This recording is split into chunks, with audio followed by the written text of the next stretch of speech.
Қайырлы күн, құрметті YouTube қолданушылар, YouTube пайдаланушылар, әлеуметтік желіні, яғни тек қана өзінің бас пайдасына, яғни өзіне білім жинау мақсатында пайдаланам деушілер. Мен сіздерге бір нәрсемен бөліскім келеді. Яғни мен осыншама жасқа, яғни 40 жасқа толғанша бір нәрсеге көзім жетті. Осы уақытқа дейін, әлі күнге дейін әлеуметтік желіні тек қана көңіл көтеру мақсатында және тағы да басқа мақсаттарда, босқа уақыт өткізу мақсатында пайдаланып отырған адамдар өте көп, өкінішке орай. Мен сол кісілерге айтқым келеді. Мен бұл жерде дұрыстап түсініп алғандарыңыз жөн болады. Мүлдем әлеуметтік желіні пайдаланба деген көзқарас емес. Яғни әлеуметтік желіні дұрыс жағына пайдалана білейік. Оның ішінде енді оны қалай біз анықтаймыз? Егер сіз сол әлеуметтік желіден өзіңізге пайдалы нәрсені алсаңыз, қандай да бойыңызға бір халыққа пайдасы тиетін, басқа адамдарға пайдасы тиетін, яғни бір жұмысын жеңілдететін, я болмаса қандай да бір нақты қажетті білім жинайтындай болса, ол көрген сіздің тамашалаған видеоларыңыз, жалпы роликтарыңыз, кез келген оқыған нәрселеріңіздің барлығы, онда сіз дұрыс жағындасыз. Ал егер сіздің үйреніп жатқан нәрселеріңіз ешкімге пайдасыз, тек қана көңіл көтеру, уақытша жылтырақтар болса, онда өкінішке орай өміріңіздің босқа өтіп жатқаны. Сондықтан кез келген нәрсені өзімізге пайдалы нәрсемен ғана айналысқанымыз жөн деп ойлаймын. Себебі уақыт деген зымырап өте шығады. 30-ында орда бұзбаған адамның 40-та қамаламайды дейді. Сондықтан менің енді өзімнің жалпы өмірімнен мысал келтіріп айтып отырмын. Себебі осы уақытқа дейін босқа кез келген нәрсені қарап келген уақыттар болды әрине.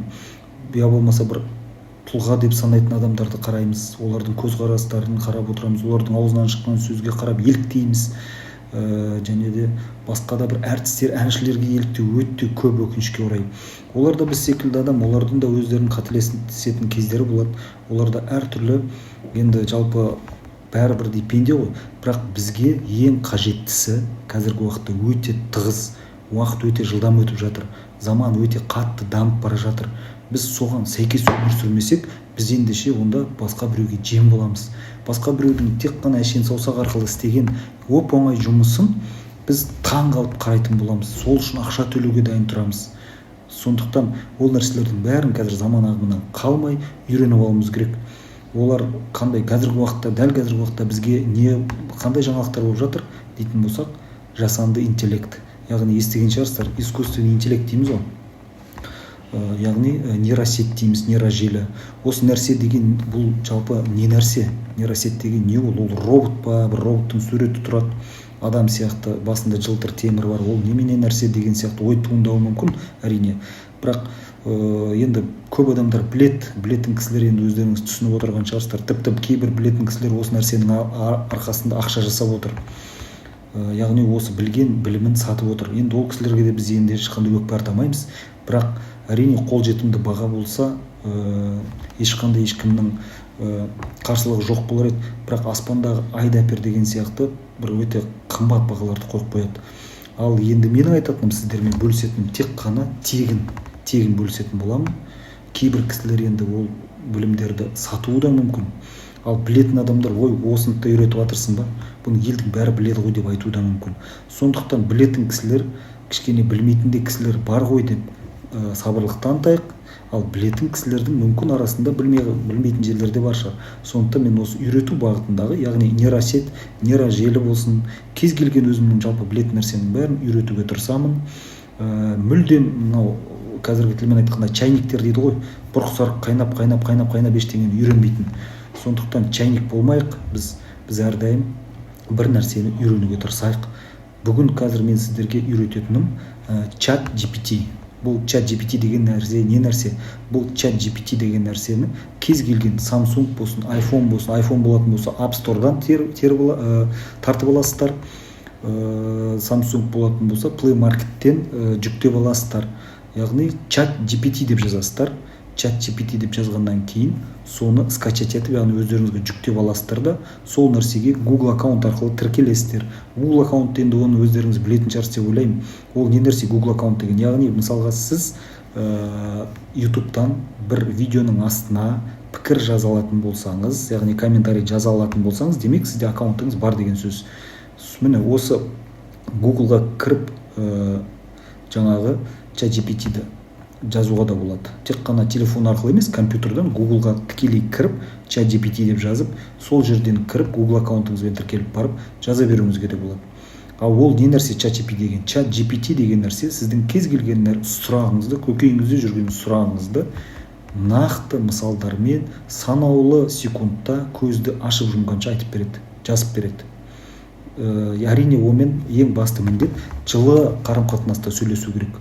Жазып сөйлесесіз ғой, енді сөйлескенде, болмаса жаңағы ауызша да сұрауыңызға болады. Мысалға ChatGPT-ға кірдіңіз, кіргеннен кейін жаңа теретін жеріне, жазасы текст жазатын жеріне, қайырлы күн, немесе саламатсыз ба, маған осындай мен мысалға Тараз қаласынан 11:13 көлемінде үй соғайын деп едім.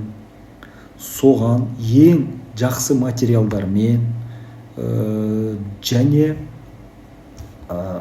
қанша уақытта соғып бітуге болады деген сияқты осындай бір сұрақтарды қойып берсеңіз, фундаментінен бастап түгел шатырына дейін үйді біткенінше түгел есептеп сізге шығарып, Тараздағы бағамен жазып береді.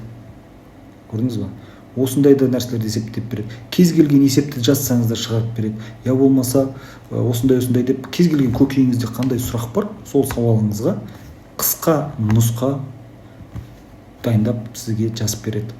Әрине ол нәрсені біз Google'дан да қарай салуымызға болады, бірақ Google'ға кірсек бірнеше мысалдар тұрады ғой, біз соның әрқайсысын ашып кіріп отыру керек болады. Ал бұл бүткіл Google, YouTube, Instagram, TikTok, Facebook, барлық қандай әлеуметтік желілер бар, барлығынан көзді ашып жұмғанша суырып әкеп, оның ішінен елеп екшеп қорытындылап, нақты бұрысы дұрысын сізге қойып, варианттарын қойып береді. Сіз оны қарайсыз да, білден уақытыңызды оздырмайсыз, ары қарай кете бересіз. Және бұл ChatGPT-дің тек қана сұрақтарға жауап береді ғана емес, сондай-ақ бұл ChatGPT сіздерге кез келген, мысалға әсіресе мына мұғалім кісілерге эссе жазып береді, әңгіме құрастырып береді. Я болмаса YouTube каналын жүргізетін кісілерге, мысалға бір қорқынышты әңгімелер жүргізетін ютуберлер болады. Я болмаса бір қызық әңгімелер, я болмаса бір махаббат тақырыбында кез келген. Сіз мысалға былай сұрақ қоясыз ChatGPT-ға. Қайырлы күн, маған Айдос пен Гүлжанның арасындағы махаббат туралы көлемі 70 сөзден, я болмаса 200 сөзден тұратын әңгіме құрастырып беріңіз. Махаббат тақырыбында, я болмаса қорқынышты әңгіме деген сияқты жазып қойсаңыз, сізге DM арасында жазып дайындап береді.